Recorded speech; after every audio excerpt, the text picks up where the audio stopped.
नमस्कार.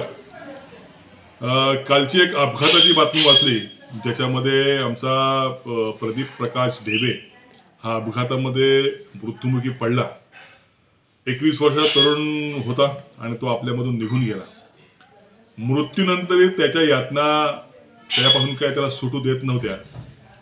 मृत्यू झाल्यानंतर त्याच्या नातेवाईकांनी त्याचा मृतदेह ज्यावेळेला घरी न्यायचा विचार केला किंवा घरी न्यायला त्यांनी सुरुवात केली, त्याच वेळेला मी एक व्हिडिओ पाहिला की त्याच्या घरापर्यंत जाण्याचा रस्ता आहे तो या भारताच्या 75 वर्षाच्या स्वातंत्र्यानंतर देखील झाला नाही.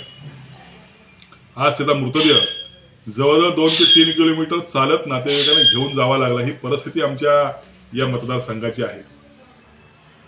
सुदैवाने या ठिकाणी या तालुक्याचे जे नवनिर्वाचित आमदार आहेत, मंत्री आहेत, योगेशजी कदम यांनी या रस्त्यासाठी निधी मंजूर केल्याचं मला समजतंय. ही एक चांगली गोष्ट आहे.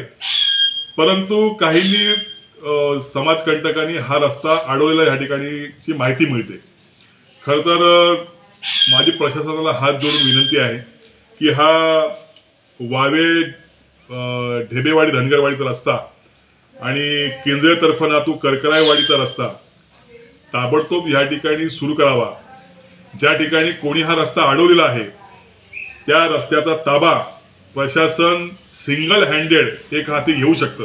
हा कायदा आहे आणि प्रशासनाने जर ह्या गोष्टीकडे दुर्लक्ष केलं तर मात्र गाठ महाराष्ट्र नवनिर्माण सेनेची आहे. आम्ही ह्या अधिकाऱ्यांना त्यांच्या कार्यालयामध्ये बसू देणार नाही एवढं मात्र नक्की आहे.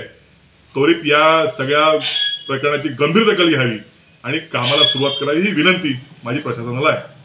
धन्यवाद.